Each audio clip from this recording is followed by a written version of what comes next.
कक्षा 10वीं प्रश्नावली 3.4 प्रश्न 2 का तीसरा सवाल है। ये 2 अंकों की संख्या के अंकों का योग 9 है। इस संख्या का 9 गुना संख्या के अंकों को पलटने से बनी संख्या का 2 गुना है, वह संख्या ज्ञात कीजिए। 2 अंकों की संख्या मानते हैं हम। माना कि इकाई अंक x व दहाई अंक y है, तब संख्या क्या होगी? तब संख्या होगी 2 अंकों की संख्या है 10 दहाई अंक प्लस इकाई अंक। 2 अंकों की संख्या में इकाई का अंक और प्लस दहाई का जो अंक होता है उसमें हम 10 का गुणा करके इकाई अंक जोड़ते हैं, तब आती है 2 अंकों की संख्या। तो 10 दहाई का अंक माना था y और इकाई अंक x, ये होगी हमारी 2 अंकों की संख्या। अब वो बोल रहे हैं अंकों को पलटने पर, अंकों को पलटने पर संख्या। अब संख्या क्या होगी? अब हो जाएगा 10 दहाई अंक था तो अब अंक पलटना है, तो अब यहाँ आ जाएगा इकाई अंक और जहाँ इकाई अंक था वहाँ आ जाएगा दहाई अंक। तो 10 इकाई अंक था हमारा x और दहाई अंक था y, ये होगी अंक पलटने पर संख्या। अब प्रश्न के अनुसार, प्रश्नानुसार अंकों का योग, अंकों का जो योग है वो कितना है? 9 है। अंक तो हमारे x और y थे, तो x प्लस y बराबर 9, ये बन गई हमारी समीकरण 1। अब दूसरी समीकरण के लिए क्या बोल रहे हैं वो? पुनः प्रश्नानुसार अब वो बोल रहे हैं कि इस संख्या का 9 गुना, जो संख्या आपने मानी है उस संख्या का 9 गुना अंकों के क्रम को जो पलटने पर संख्या आई है उसके 2 गुना है। यानी कि मूल संख्या जो पहले आपने मानी थी, मूल संख्या यानी पहली वाली संख्या, उस संख्या का 9 गुना और अंक पलटने पर जो संख्या आई है उसका 2 गुना बराबर है मूल संख्या का 9 गुना और पलटने वाली संख्या का 2 गुना। तो 9 गुणित मूल संख्या कौन सी थी हमारी? 10y प्लस x और बराबर 2 गुना अंक पलटने वाली संख्या कौन सी है? 10x plus y। अब गुणा करें, 9 का 10 में गुणा 9 10 90y और 9 का x में गुणा 9x, 2 का 10x में गुणा 20x और 2 का y में गुणा 2y। अब 90y और 9x इधर है, इधर से 20x का पक्षांतर किया तो माइनस और 2y का पक्षांतर माइनस, संख्या कुछ नहीं है तो संख्या बराबर 0। अब समीकरण में सबसे पहले x लिखते हैं, तो माइनस के 20x में से 9x गए तो कितने बचेंगे? माइनस के 11x। 90 में से 2 चले गए तो प्लस के बचे 88y और बराबर 0 तो है ही। ये समीकरण बन गई 2। अब हम समीकरण 1 और 2 को विलोपन विधि से हल कर रहे हैं। तो समीकरण 1 व 2 से, समीकरण 1 क्या थी? x प्लस y बराबर 9 और दूसरी है माइनस 11x प्लस 88y बराबर 0। अब यहाँ गुणांक बराबर नहीं है, ना x के गुणांक बराबर है ना y के, तो अब हमें 11 का गुणा ऊपर और 1 का गुणा नीचे करना है। यहाँ गुणा करेंगे 11 का और यहाँ गुणा करेंगे 1 का, गुणांक बराबर करेंगे। अगर गुणांक बराबर नहीं होते हैं तो हमें करना होते हैं। तो समीकरण 1 में 11 का व समीकरण 2 में 1 का गुणा करने पर, अब गुणा करें, 11 का गुणा x में करेंगे तो 11x, 11 का y में 11y और 11 99। 1 है यहाँ पर, 1 का नीचे करेंगे तो वही आ जाएगा माइनस 11x प्लस 88y बराबर 0। अब हम क्या लिखते थे समीकरण को यहाँ पर? घटाने पर, क्योंकि वो कटते नहीं थे, पर यहाँ प्लस का 11 और माइनस का 11 बिना चिन्ह बदले अपने आप क्या हो रहा है? कट रहा है। तो अब हम घटाने पर ना लिखकर यहाँ क्या लिखेंगे? जोड़ने पर। अब हम समीकरण घटा नहीं रहे हैं, घटाते कब हैं? जब ये कटते नहीं है गुणांक, तब हम चिन्ह बदलते हैं तो लिखते हैं घटाने पर। यहाँ चिन्ह नहीं बदलना पड़े, अपने आप कट गए तो लिखा जोड़ने पर।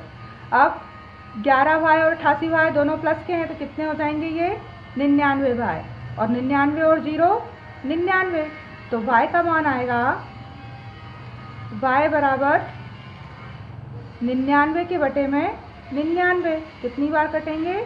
एक बार, यानी y का मान आ गया 1। अब इस y के मान को कहाँ रखना है हमको? y का मान समीकरण 1 में रखना है। समीकरण 1 थी x प्लस वाई बराबर 9, तो x प्लस वाई का मान 1 बराबर 9, तो x बराबर 9 प्लस का 1 हो जाएगा माइनस का 1, यानी x बराबर आएगा 8। ये x और y के मान निकले। अब हमारी संख्या निकालनी हमें, तो संख्या क्या मानी थी हमने? संख्या थी हमारी इकाई का अंक x, तो इकाई का अंक x यहाँ 8 और दहाई का अंक था y, तो दहाई के स्थान पर आया 1, संख्या 18 होगी। इकाई और दहाई, इकाई का x था तो x का जो मान है वो इकाई में रखा, और जो y का मान है y बराबर 1 वो दहाई के स्थान पर रख दिया, तो इकाई दहाई से वो संख्या क्या बनी? 18 होगी। ठीक है, ये था प्रश्न तीसरा। अब है प्रश्न चौथा। मीना 2000 रुपये निकालने के लिए एक बैंक गई। उसने खजांची से 50 रुपये तथा 100 रुपये के नोट देने के लिए कहा। मीना ने कुल 25 नोट प्राप्त किए, तब 50 रुपये और 100 रुपये के नोटों की संख्या आपको ज्ञात करनी है। मानते हैं हम यहाँ पर, माना कि 50 रुपये के नोटों की संख्या x तथा 100 रुपये के नोटों की संख्या y है। 50 रुपये के कितने नोट हैं? x, और 100 रुपये के कितने नोट हैं? y। अब कुल कितने नोट मिले उसको? 25 नोट मिले। तब कुल नोट कितने थे?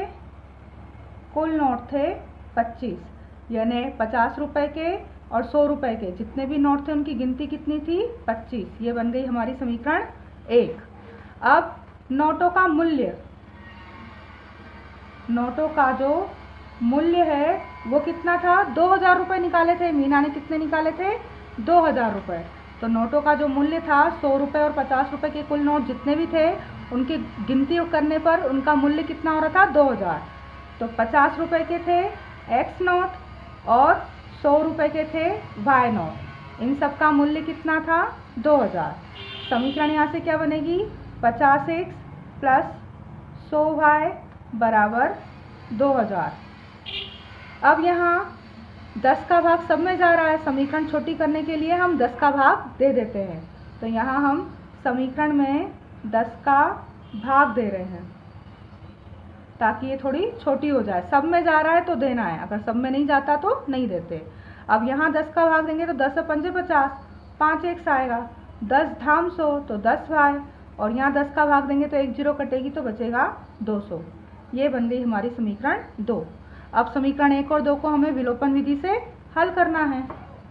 तो यहाँ समीकरण 1 व 2 से, समीकरण 1 है x प्लस वाई बराबर 25 और दूसरी है 5x प्लस 10y बराबर 200।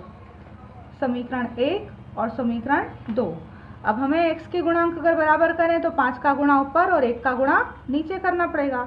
5 का ऊपर और 1 का नीचे।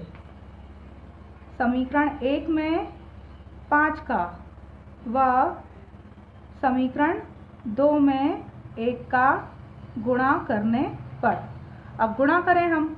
5 का गुणा x में करेंगे तो क्या आ जाएगा? 5x। 5 का गुणा x में करेंगे तो आएगा 5x। 5 का y में 5y, और 5 का गुणा 25 में करेंगे तो 25 पंजे 125। अब 1 का नीचे करेंगे तो वही आ जाएगी समीकरण 5x प्लस 10y बराबर 200। अब यहाँ चिन्ह समान नहीं है, चिन्ह समान है अपने आप नहीं कट रहा, तो यहाँ क्या लिखेंगे हम? घटाने पर। अब चिन्ह बदलें, प्लस का माइनस और प्लस का माइनस, ये कटेंगे। अब माइनस के 10y में से 5y गए तो बचा माइनस का 5y, और माइनस के 200 में से 125 गए तो माइनस के बचे 75। माइनस से माइनस कटा, y का मान 75 के बटे में 5, 5 एकम 5 बचे 2, बचम 25। यानी y का मान आ गया 15। अब ये y का मान हमें रखना है समीकरण 1 में। समीकरण 1 क्या थी हमारी, x प्लस वाई बराबर 25। तो x प्लस वाई का मान आया 15 बराबर 25। तो x बराबर आएगा 25 प्लस 15 हो जाएंगे माइनस के 15, तो x बराबर आएगा 10। अब ये क्या थे, x और y नोटों की संख्या थी, तो तब 50 रुपये के x नोट थे, तो 50 रुपये के नोटों की संख्या कितनी आई x, यानी कि 10, तथा 100 रुपये के नोटों की संख्या y मानी थी, y का मान आया 15 है। 2000 रुपये निकाले थे उसने, तो 50 रुपये के नोट 10 और 100 रुपये के नोट 15 थे। ठीक है, अब है इसका 5वां सवाल। किराए पर पुस्तक देने वाले किसी पुस्तकालय का प्रथम 3 दिन का एक नियत किराया है तथा उसके बाद प्रत्येक अतिरिक्त दिन का अलग किराया है। सरिता ने 7 दिन का किराया 27 रुपये और सुशी ने 5 दिन का किराया 21 रुपये अदा किया। आपको नियत किराया भी पता लगाना है और अतिरिक्त दिन का किराया भी पता लगाना है। मानते हैं हम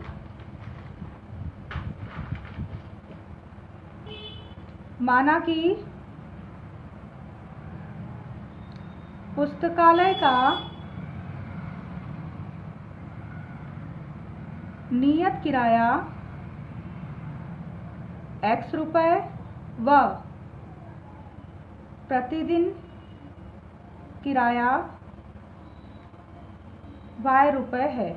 मतलब अगर आप पुस्तकालय से पुस्तक लेते हो तो आपको कुछ फिक्स रुपए, नियत रुपए तो देने ही पड़ेंगे, चाहे आप पुस्तक 1 दिन के लिए लो या 10 दिन के लिए।